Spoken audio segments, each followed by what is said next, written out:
Shalom and welcome to another in our series of podcasts from Temple Beth Am, a dynamic center for conservative Judaism in Los Angeles. This is a recording of Rabbi Adam Kligfeld's weekly Rashi study class. We're in a stretch of verses that lead up to famous and well-known verses.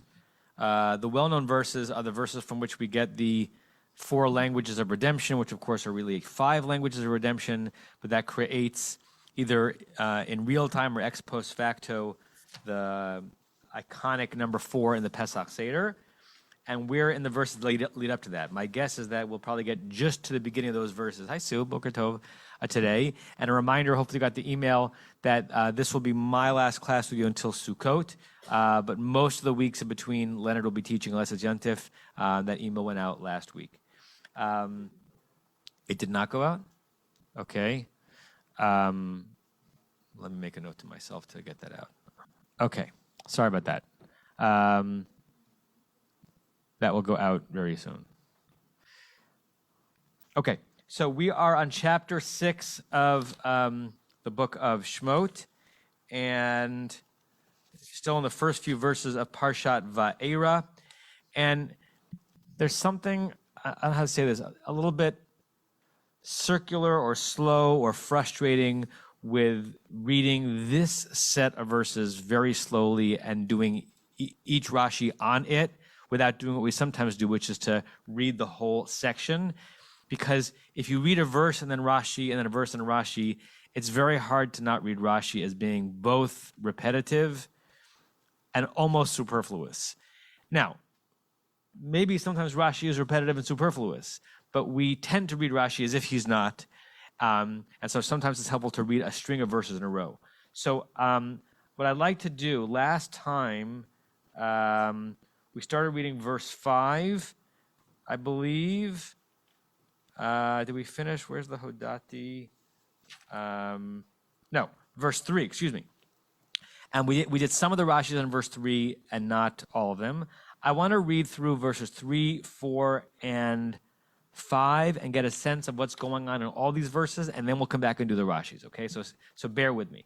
So verse 3, after verse 2, which said that Ani Adonai, or Elohim said Ani Adonai. Verse 3 in chapter 6. Va'era el Avraham, I became seen, I was seen, I appeared, I revealed myself to Abraham, El Yitzchak, to Isaac, Bil Yaakov, and to Jacob, Be'el Shaddai, as El Shaddai. Ushmi Adonai, there's kind of an implied, however, but my name, Yud He Vav He, Lo Nodati Lahem, was not known to them. Rashi will go into what Lo Nodati means and doesn't mean, but somehow they knew me as El Shaddai, but not as Adonai. We've pointed out already that there are plenty of places in the book of Rashi where it seems that Avraham, Yitzchak, Yaakov very much had Yud He Vav He revealed to them. But let's take it at face value. Let's have a reader for verse 4. We have a microphone on the table? Yeah. Sue, do you want to read verse 4? Which I don't think we read yet. No, I marked it. That's where we're starting. And we still actually haven't finished the Rashis on 3, but I want to read verse 4 and 5 before we do the Rashis. V'gam hakimoti et briti itam latet lahem et eretz Canaan et eretz megurehem asher garu ba. Hakimoti, the absolute most Japanese-sounding word in the Torah. Hakimoti. Where's the accents on the mo, right? Wait, do you ever hear those really silly but wonderful Hebrew into other language puns? It's like triple language puns. Like the what's the Japanese word for diaper to a Hebrew speaker? Sakimkaki. And a Japanese word for a bus driver, Ishimoto. So that's what I think of when I think of Hakimoti. And my father's favorite, who is the Italian inventor of long underwear? Carlo Battusic. Okay, I'm done. But Hakimoti. So keep going, or translate. And also something about the establishment is a very weird form. I established the covenant with them to give lahem, to give To them. to them the land of Canaan, the land where of their dwelling, that they can live there. That they lived in there. That they lived there. Right. Okay, hakimoti does look weird. That it's the O vowel, which is weird. It's really hikamti, right? It's lehakim, which is the he feel of kam. Kam is to get up. So lehakim is to make something get up, to establish. In modern Hebrew, say hekamti. I once learned, I forgot why there's, in this biblical form, it's not a vav hayipuch because there's no vav in the beginning. It turns into hakimoti, but it's literally, but it means, and also I established, I set up, I made to rise my covenant with them, giving to them the land of Canaan, right? Kind of an implied second direct object, the land of their sojourning, right? If you look at Onkelos, he translates Megurehem to Totavuthon, from Lahashiv, from their settlements, the place where they dwelt. Okay? So we'll go slower on it when we get back to Rashi, but I wanted to get that verse out. Larry has a comment or question? So those of us who take Leonard's class know this word well, because we read this word last week. And I made the same comment Hakimoti? about hakimoti. The Japanese comment, you made the same one? Yeah, right.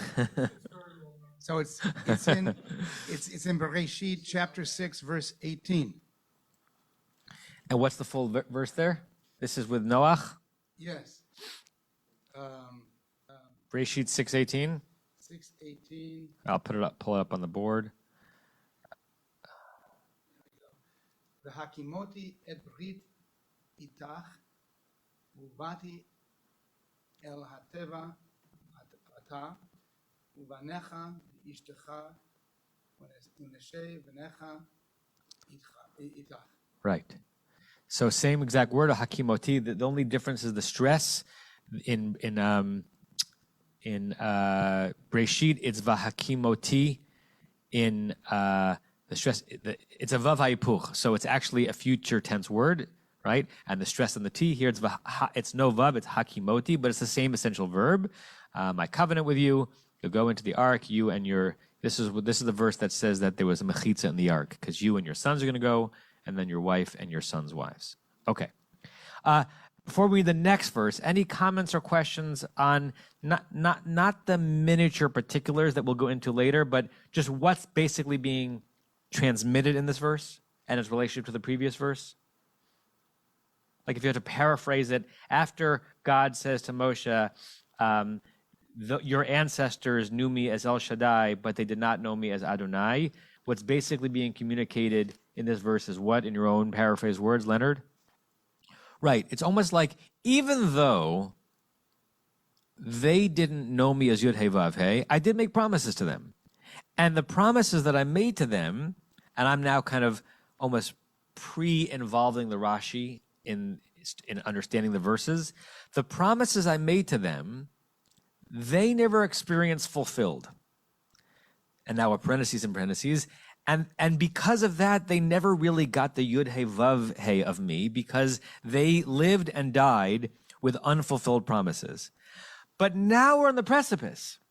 So I, God, I'm going to appear to you, Moshe, at Yud Hey Vav Hey, because it's time to fulfill the brit and the promise that I gave to them. They never got it.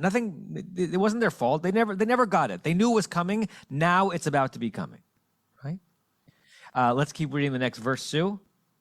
Can you on Zoom hear when Sue is speaking? Is that microphone working too? Yeah. Yes? Can someone on Zoom tell me that? It's on now. It's on now. Oh, it wasn't on before. Yes, Okay. It was Renee, you can give me a thumbs up if you can hear We Sue. can't hear. Now you can hear me? Can you hear me now? Now I can, but we didn't hear Leonard before either. Oh, sorry about that. Okay. It was off. Go ahead. Sorry. Are we on 5? We're on 5. וגם אני שמעתי את נאקת בני ישראל אשר מצרים מעבידים אותם מעבידים Ma'avidim otam. מעבידים אותם, ואזכור את בריתי. I also heard the na'akat, which I'm assuming means the kvetching. Correct. It's a one of many different ways to say a complaint, a cry, a wail, a terrible sound coming up from the people. Bnei Israel, the children of Israel, that Egypt is enslaving them. Right, and even as you translate, you notice there's kind of a missing connecting word there. I have heard the cries of the children of Israel. I would add, as a result of the fact that Egypt is Ma'avidim otam, is enslaving them. The Asher almost seems not ready, not up to the task. It's not that the Egyptian. I haven't heard the cry that the Egyptians are enslaving them. I haven't heard the cry. I've heard the cry that has emerged from the fact that they're enslaving them, but we know what it means, okay? And I will remember my covenant. Vav hayipuch, so it looks like future, and therefore it means I remembered. And I remembered, right? And and as a result of reminding myself out loud to you that I made these promises to them, and as a result of the fact that I've heard their na'akot, therefore I remembered. I realized I have an unfulfilled promise. This is my opportunity to make Yud He Vav He be known in the world. It's been kind of dormant. The name has been used, but their experience hasn't been that way. I want to linger on that for 1 second, then Larry. The confusion that we felt, and that all of you did some good gumshoe work, when the verse says, Ushmi Adonai lo nodati lahem, we all said, but wait, we know Breshit, and Adonai is all over it. I think the way Rashi is going to read it, and I think it's probably close to Pshat, is the distinction between someone knowing someone else's name or title and someone experiencing that name or that title in the way it's intended. I'll give you like a personal fake example, right? So, at Temple Beth Am, I'm known as Rabbi Kligfeld. There might be many people, either because they haven't tried or I haven't done a good enough job, who've not experienced me as a rabbi yet. Or when they experience me, it's disappointing, right? Yeah, so they know that this guy is known as Rabbi Kligfeld. That's not my experience with that person, right? I have a different experience, right? Hopefully that's not the case in many situations, but it's possible, right? There are situations where we might know someone as mom or as dad, that's their title, but as a result of any number of reasons, might not actually be experiencing what that title is supposed to represent. So I think what's going on here is, of course, the Torah knows, if we can kind of ascribe a knowledge to the Torah, to the authorship of the Torah. Of course, the Torah knows that we know that Yud He Vav He is all over Sefer Breshit. But I think the Torah wants us to imagine that what Moshe is about to experience and lead and make possible is the fulfillment of the Yud He Vav He-ness of the promises that were made to the ancestors that they didn't get fulfilled. And when they get fulfilled, that's when Adonai becomes truly manifest in the world. And up until now, it's one of the names of God, but it's not an aspect of God that has been made, that is materialized, because we've been enslaved, because we haven't been able to live out that promise. And almost God has not been able to make that promise happen. Okay, Larry. I'm just going to repeat to a comment that I made last time, and I'm looking superficially at the difference between this exchange and the burning bush. Okay. Because it's the same conversation. So first of all, at the burning bush, earlier, God tells Moses that not only that he is the God of Abraham, Isaac, and Jacob, he's the God of your father. It doesn't say here that Abraham, Isaac, and Jacob are his fathers. We don't have the issue of God's name. He doesn't talk about the covenant there. But there he says in verse 7, Ra'o ra'iti et oni ami asher b'Mitzrayim v'yatzakatam shamati. So he sees, but here he hears, and he sees their cry. Here he hears their moan. I don't think we ever commented about how you can see the cry. And there's more to come in terms of comparing them. It just strikes me, and I'm sure someone's done a dissertation on this, or maybe even a short article, putting them in parallel. These are two different versions of the same story, the same event, and the editor decided, I got to stick this one here. Right. So comparing that scene in the burning bush to this scene is definitely fodder for documentary hypothesis and biblical criticism, because it does seem like the content is something we already are aware of, but he's using different language. Your reference to Ra'o Ra'iti at Ra'o Ra'iti, what is God saying? Ra'o Ra'iti, Oni, right? And then synonyms for the crying out. That's one of several times that the Torah shows that a sound can be visible, right? At Revelation, Vayara Takolot, that God, that Vayiru Takolot, that they, the people, saw a kol, a sound, right? So commentaries on that say, well, what they saw was like, the change in the sky that suggests that God was up there, or it means that there was some break in the laws of nature, and something that was visible could actually normally not be visible could actually be visible. I saw Marshall's hand up. Is it still up, Marshall? Yes, it's still up. Okay, go ahead.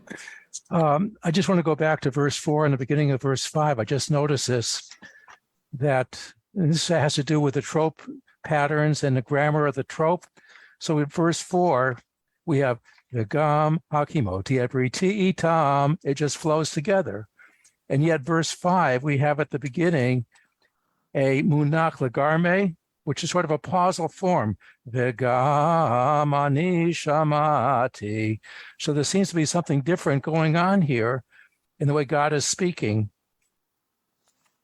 Yeah, wonderful, Marshall. So each verse begins with a v'gam, a slightly different trup. Sometimes the question is the trup different because they just had more syllables in a verse, right? And they needed, whoever they are, they needed more music to cover the syllables, or is the music a more intentional commentary, or an intentional break from whatever is going on in the previous verse? But right, we have two gams and then followed by verbs, but the second gam is followed by this pause, by that vertical line you see after the word gam, which the way Marshall and I learned it is called a legarme. People call it a munach psik sometimes. Psik.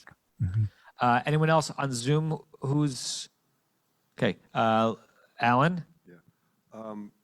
It's a comment regarding about like seeing the lightning and how is that possible? Just bring the mic closer to your mouth. Okay, even Ezra has a comment on 5:21 about making us loathsome in Pharaoh's eyes. He says the following, literally, quote, made us stink in Pharaoh's eyes. As I've already informed you in my comments to Genesis 42:1, because all the senses are gathered together in a single place behind the forehead, the verb appropriate for one sense is often used for another, as in all the people saw the thunder from 2015, or see the smell of my son, Genesis 27:27, or how sweet is the light, Ecclesiastes 11:7. The meaning is, as the Ibn Jannah explains, in the opinion of King Pharaoh and his servants, we have become like a bad odor that one cannot stand to smell. Yeah, that goes back to the end of Sefer of Parshat Shemot, lahavisheni, hivashtem et rechenu. You've made our smell odious, and so. But the notion that it all comes, that it's all interchangeable becomes behind the forehead. I found that fascinating to hear that would be the justification for it. Right, it's almost Ibn Ezra doing like getting neurology 500 years before neurology became a thing, and understanding that all of the experience of sensations come in one place, even though we separate them by the actual openings in our body that they come through. It's all happening localized, right? Pain also, right? I think I spoke about this and sermonized about this, that that you're like you might be experiencing pain in your toe because you stubbed it, but where you're actually experiencing the pain is here, right? The stimulus for the pain is the toe, but your toe can't feel, right? Your toe is sending a message through a neuron to your brain, but since all the pain is up here, that means that some of the controlling of pain can be up here, which is how it's possible to endure and overcome pain, right? That's the only way that, labor ever produces a child, is the ability on some level for the body to handle, to confront, and to endure a pain that you shouldn't be able to. And that's how some people live with chronic pain, to realize that the pain is actually happening up here. Not that it's an illusion, but it's not actually happening localized. So even Ezra knew a lot about that, apparently. Barbara, vision is the same way. Let's see what she wrote. Right. Vision is the same way. The photo lab is the back of the brain, right? So we're taking in the stimuli from our eyes, but this is getting very meta. Where is vision happening? It's happening in part of an organ called the brain, based on messages that are coming through the eye. Okay, and that's a weird thing to think about, to think that I'm not seeing with my eyes, I'm seeing with my brain, but it's probably accurate. Joel? We were supposed to have a second microphone here. I'm sorry about that. What's that, Susan? You have a joke? Sue has a joke. I have a joke. A woman on a diet says, it's my 12th day without chocolate. I've lost vision in my left ear. You think she's just lost her mind? Got it. Go ahead, Joel. Okay, to try to put this in context, this is right after, he has a minor crisis of faith, right? He's complaining, why have you sent me? I've done nothing but, And so this is sort of like a pep talk, exactly. And he's trying to give him confidence. So God is trying to make Moshe feel special. So even if it's not true, Moshe doesn't know that he didn't introduce himself as. So great. I don't know if the new movie about the rescue of the kids in Thailand, the caves. I don't know if you've seen that. It's a wonderful movie. I read about it, but it's good. It's a good movie, and so they Is it a documentary or a movie? It's a movie. It's a Okay. movie. Ron Howard directed it. They bring out the first kid and they say, "You see this guy? He's going to be your diver. He's the best diver in the world." And they take him, and the next kid, "You see this diver? He's going to be your diver. He's the best kid. He's the best diver in the world." Just to give him confidence, even if it's not necessarily true. Very nice. So meaning you're almost saying that we know the language of Bereshit more than the character Moshe did. So God can say to Moshe, "Oh, they never knew me like this because they didn't have." You're special. You're the one that's not. Yeah. When I was on Nativ, the year program after high school, that several Beth Amers are going on this year, our wonderful director, who just retired from his position in the United Synagogue earlier this year, David Karen, he was an incredible tour guide, in addition to running the program, he occasionally was our tour guide and educator. But we would lampoon him because wherever we went, it didn't matter where we went, he would always begin by saying, "This is the most important place in all of Eretz Israel." And then he would make a case for it. And it was like a twinkle in his eye, right? Absolutely, this is the most important place. We'll take you the whole year. Joanna. I just wanted to go back to verse 4 and the overemphasis on the land of Israel, right? Eretz Canaan, et Eretz Megurehem, Asher Garuva. I mean, there's so much repetition there. And what is Eretz Megurehem but an Eretz Asher Garuva? Why do we need the double repetition? And within the repetition, why do we need a doubling again? What are we learning from that? Yeah, do you have any potential answers? No, other than, so it's 3 references to the land, and it took me back to, it's sort of an inversion of Lech Lecha, Me'artzecha mi'moladecha mi'beit avicha. Again, 3 references to a land. At any one of those phrases, we would have understood what land was being referred to. And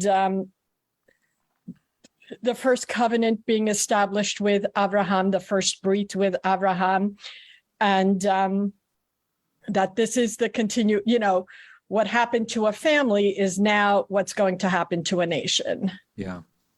It's interesting. I wonder how many of the translations like make as obvious in the English as the repetition is in Hebrew, right? Everett Fox maintains the redundancy in a way that makes it even more redundant. I also established my covenant with them to give them the land of Canaan, the land of their sojournings where they had sojourned. Almost by using sojourn, he's making even more obvious that there's no reason for the second sojourn. It's like that wonderful, that's my favorite 4 seconds of all television, Leslie Nielsen and the Mod Squad, about how he broke into an office. Do you know this? There's a scene where he breaks into someone's office and the person behind the desk says, "Who are you? And how'd you get in here?" And he says, "I'm a locksmith. And I'm a locksmith." Right? So that's the land of their sojournings where they had sojourned. Yeah. Sue? But it's been so long. I mean, this is he's talking to a people who didn't sojourn there at all. It's the place of their legends, really. I mean, if they even know anything about it, it's only because some, their ancestral stories are ruminating about it.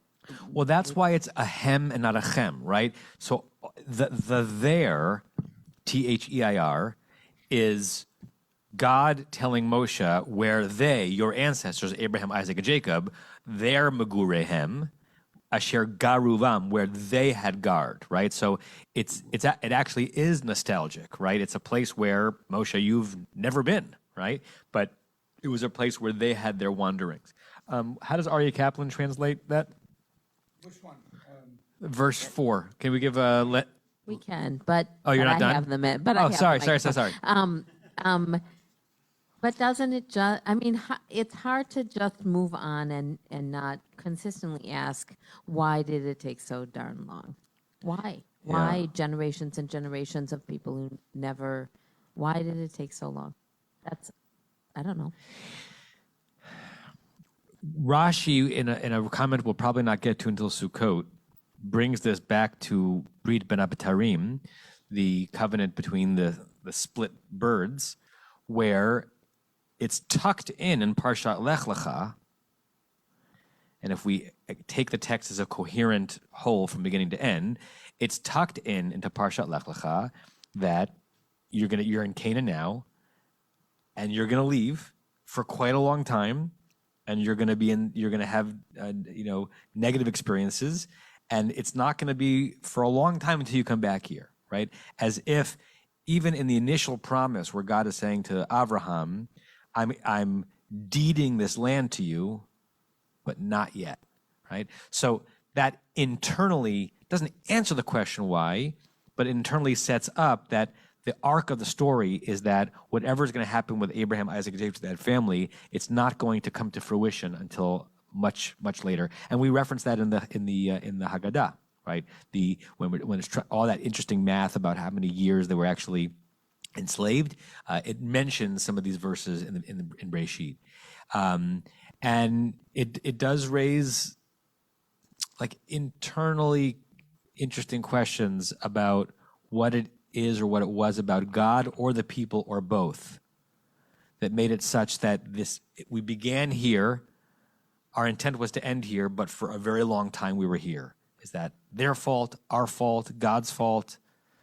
We still don't know, right? And then that's why the rabbis, after the destruction of the temple in the year 70, spent so many thousands of midrashic pages trying to figure out who is responsible for this exile.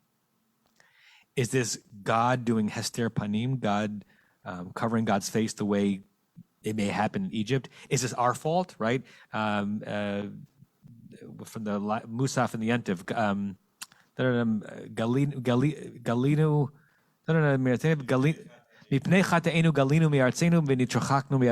right? So in prayer we say, because of our sins, we lost the commonwealth, and that's why we're living in exile. Internal to the logic of the Torah, it doesn't really suggest that the reason why the Israelites are enslaved in Egypt is because of their sins. but the attempt, the thrust by the rabbis who are creating liturgy to try to make sense of a gap that we know ended, but they didn't know was going to end. They didn't know in the year 160 or 320 as Musaf was being put together that eventually we would be saying these words in Eretz Israel as a commonwealth.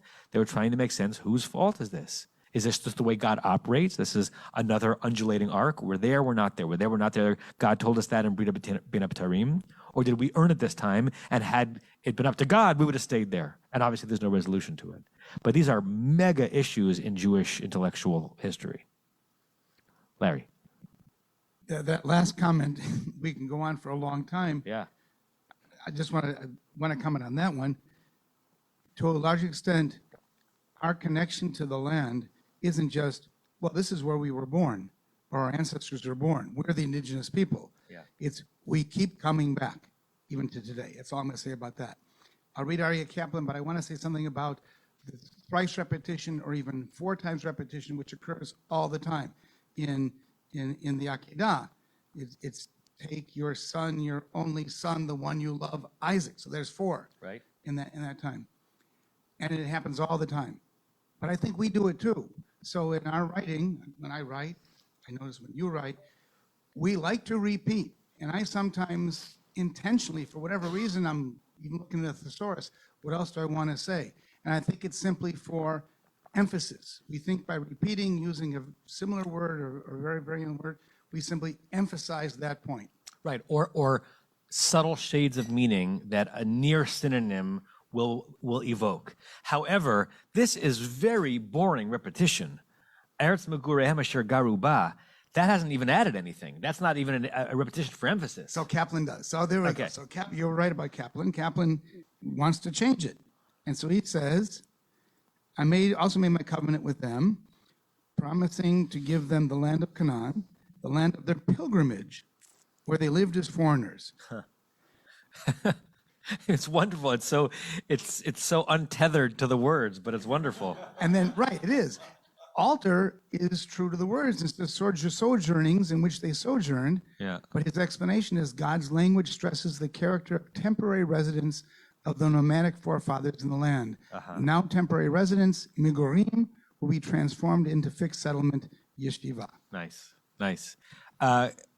You have old and new JPS in front of you, Alan. Will you read it?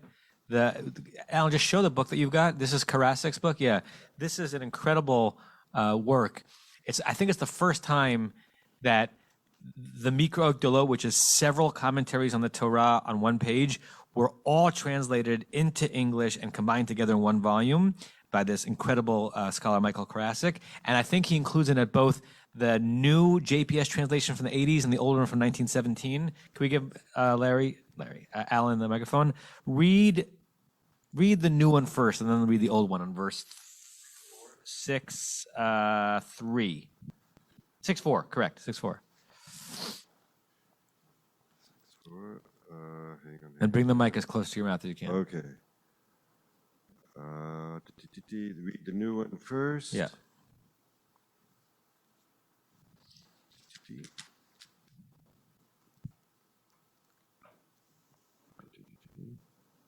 I gotta see where it begins. Okay. Even though I appeared to them. That's 3. That's 3. Okay. Hang on. I also established.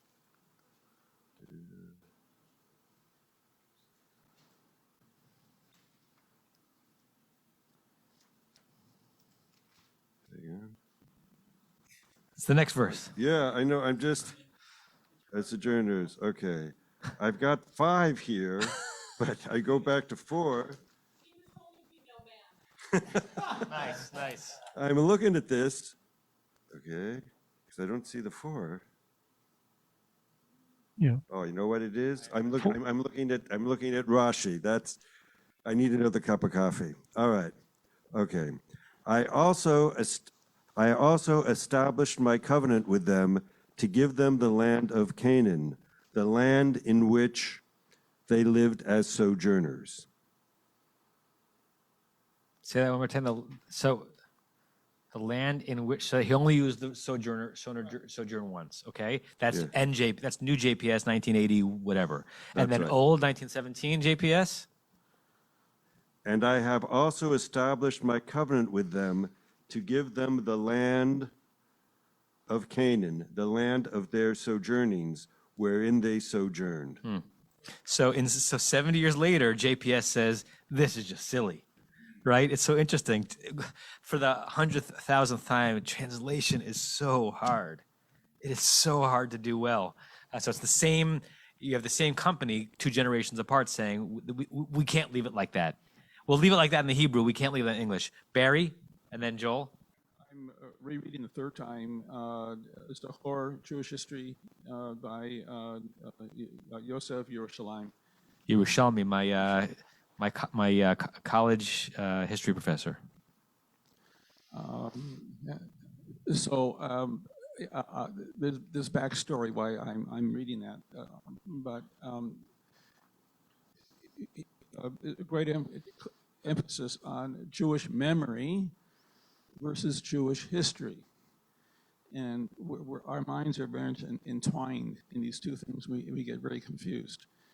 Jewish history is point by point by point by point by point. Jewish memory is what we as a communal enterprise choose to be part of who we are. In these goms, begam,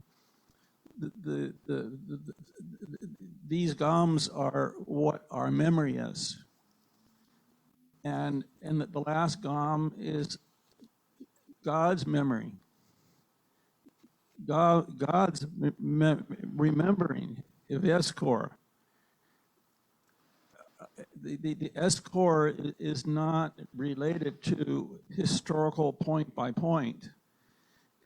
God's memory is what God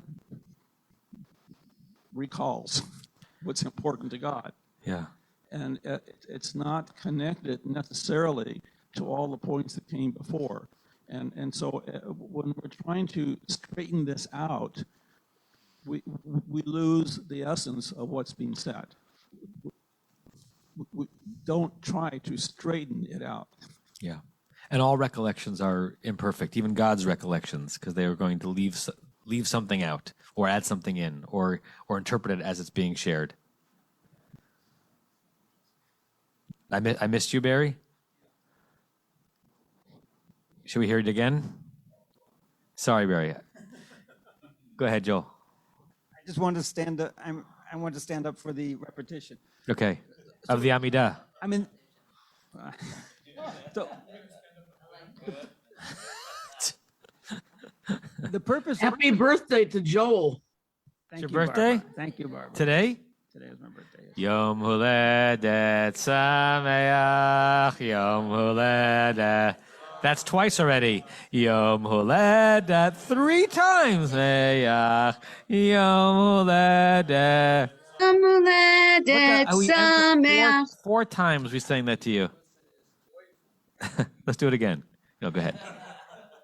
So, I think the whole purpose of this, the whole purpose of this section is to, as Larry says, a pep talk, to say that he is fulfilling his covenants. You're saying that verse 4 is saying, well, it was unfulfilled, but he's actually saying, I think he's saying, I promised to them the land of Canaan as their place of residence, and they resided there. So that part was fulfilled. Now I'm gonna finish it, and I'm gonna give it as a final. I'm gonna give them the country, the land, for eternity. That's a very interesting read, Joel. I think it's simultaneously interesting and against pshat. I think it's probably not the main thrust of the verse, but I hear what you're saying, that the Eretz Megurei Hamasher Garuva was my version of fulfilling my promise to them then, and this is now the return of the promise. Interesting. I'd never read it that way. Nice. Any more comments on the verses, and then we'll go back and read the Rashis. Okay. Let's go back now, because I wanted you to have that flow I think, yeah, Barry. Of course. And I promise I will not try to paraphrase it incorrectly this time. And certainly not twice. So, from a historical perspective, it's so easy to connect that it's the groaning that caused God now to remember. Mic is not on. Point to point. But Can't in hear. terms of memory, God's memory, it may not be that way. These are unrelated The gods. mic is not on. We can't hear. What's that, Marshall? It's on. Marshall, I can hear. It may be that your volume's not on, Marshall. We all can hear. Could someone type into the chat for Marshall that we all can hear? It might be the volume on his computer. Sorry, Barry. Okay, so these are unrelated goms. This is God's S-core. It's coincidental that we have the groaning and then we have God's memory, but it's not necessarily causative.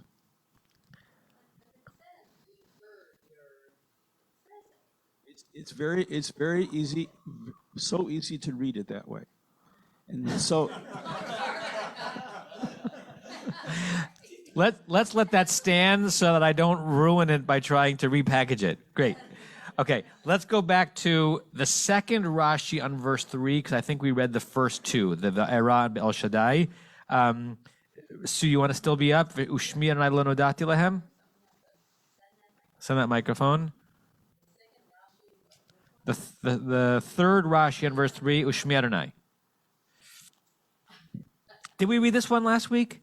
I don't think so. The verse, the difference between lo nodati and lo hodati. I think we anticipated reading it. We didn't actually read it. No. I marked, just so you know, I marked 4 where it says V'gam Hakimoti.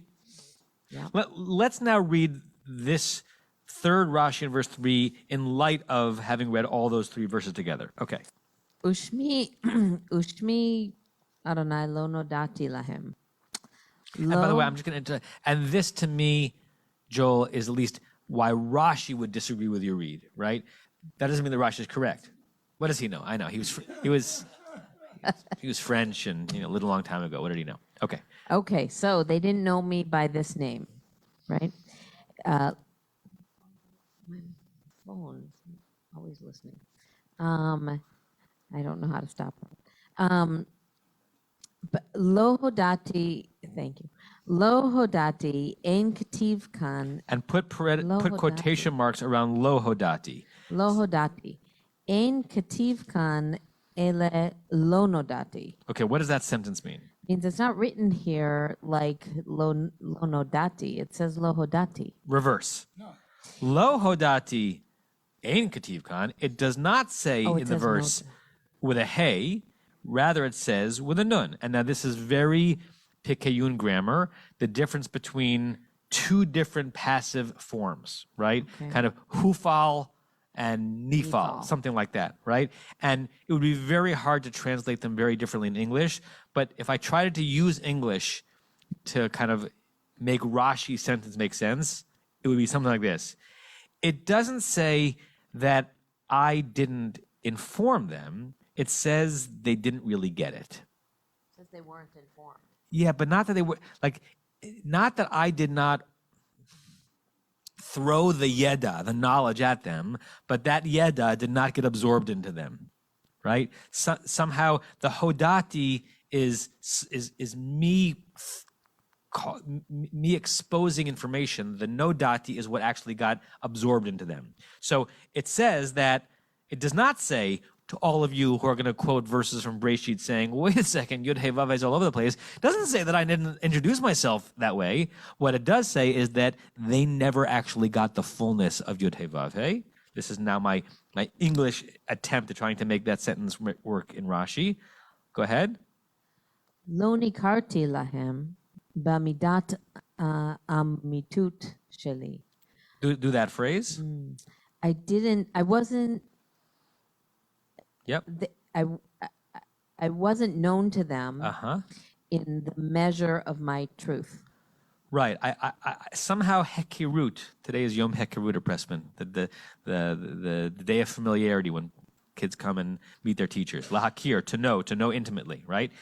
That midat amitut sheli, the aspect of my truest truthiness, was ultimately not fully known by them. Why? She'aleha nikra shmi Adonai. That she'aleha nikra shmi, that on it. What's the it? The it is the midat. Exactly. With respect to that aspect of me, the aspect of truest truth, nikra shmi Adonai. That I would be called. That I would be called Adonai. Adonai, even though it's written hey apostrophe here, it's referring to Yud Hey Vav Hey. So it's based on that when Yud Hey Vav Hey is used, that is the deepest aspect of my amitut. That was not nikar lehem. It never fully was made known to them. Go ahead. Ne'eman la'amet dvarai. The truth.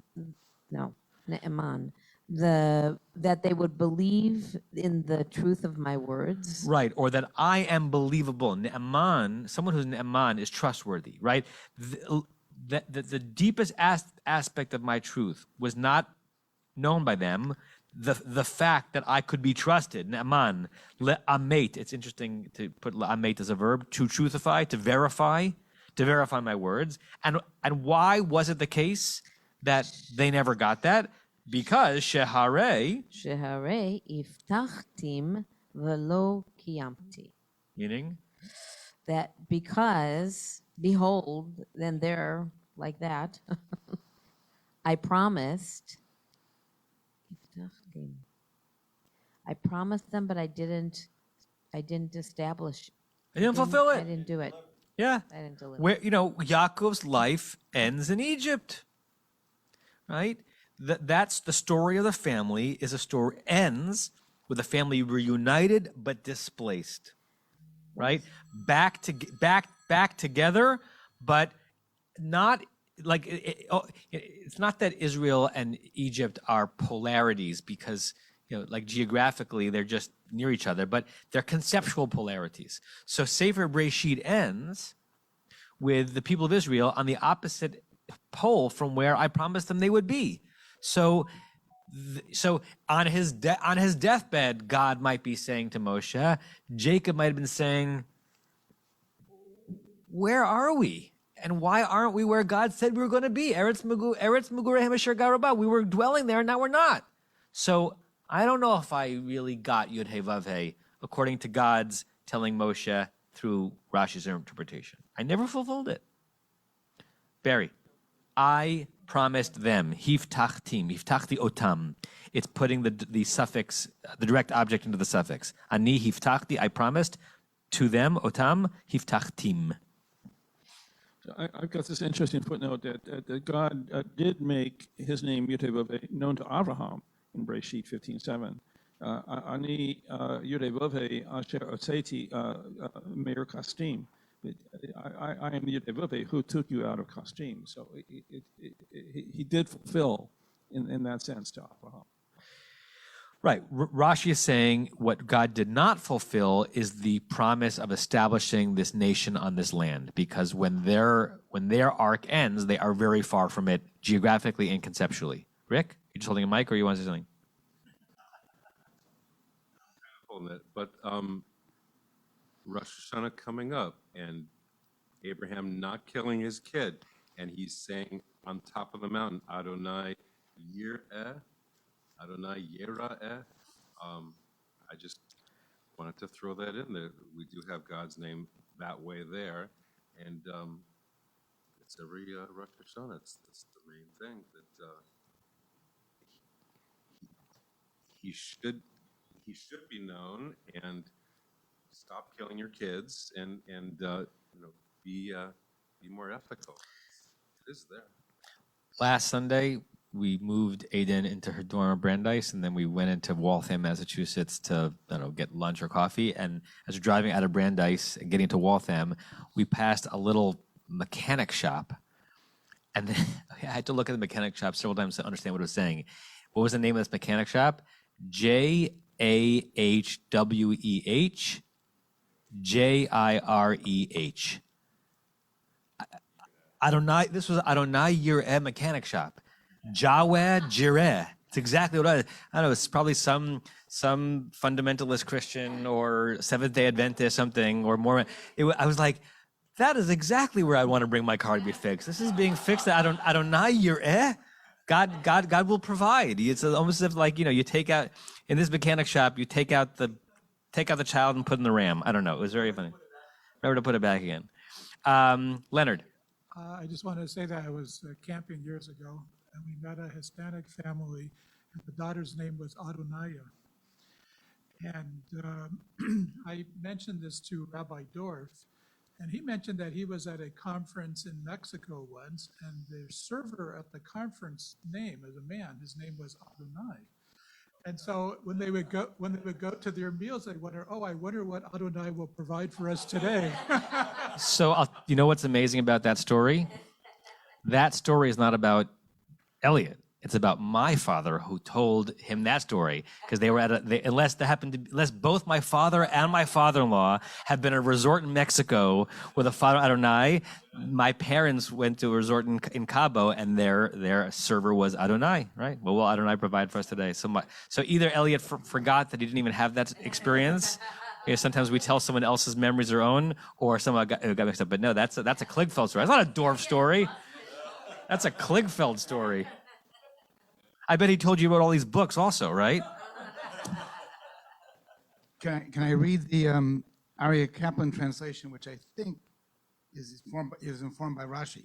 Of the Nodati? Yeah. Okay.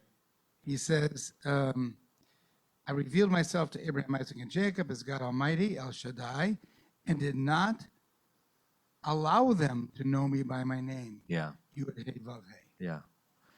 Yeah. Well, it's actually... It's close to Rashi, because Rashi is saying, I'm not saying that lo hudati, that I didn't offer it to them. What I'm saying is that it didn't penetrate. Now, either it's because God didn't let it happen, or because the story hadn't resolved itself by then. Did not allow them to know me. Yeah. Yeah. Okay. Right. So it took us 55 minutes to get back to ground zero. Okay. Yeah. Okay. Sue. This is now Rashi. Let's give this what someone else just so.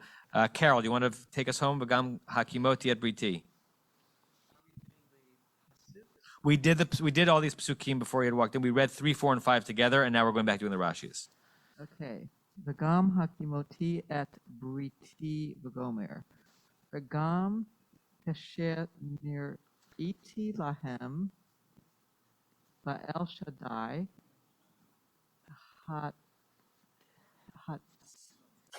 hitzavti v'he'emadati briti b'nei u'b'neihem. Now, as we read through translate this Rashi, it's going to feel redundant in the room because we've actually addressed some of these issues, which is why I actually wanted to read these verses as a group. But let's see if we can pick out anything novel about what he's saying. So on the phrase, and I established my covenant with them, which we, as we were discussing the Pshat, was suggesting, I established this as a promise, but it never actually happened. What Rashi says on that. Okay, and also... I would read this gam as even. Even as I appeared to them as El Shaddai, I don't know what Hitzavti is. Lahatziv is the he feel of Natsav or Yatsav, which means to be standing, like Parshat Nitzavim. So I caused to be present. I caused to make stand. Something like I stood up, or I set up, or I established. It's established. Okay. Isn't that the same thing as the Yeah, so it's another redundancy even within Rashi, right? I established, I made stand, I set up. It would be interesting to see the different translations of Rashi on those two words, because it's one thing for the Torah to be redundant. Why Rashi has to use two synonyms here, I'm not sure. To establish my covenant between me and between them. Right.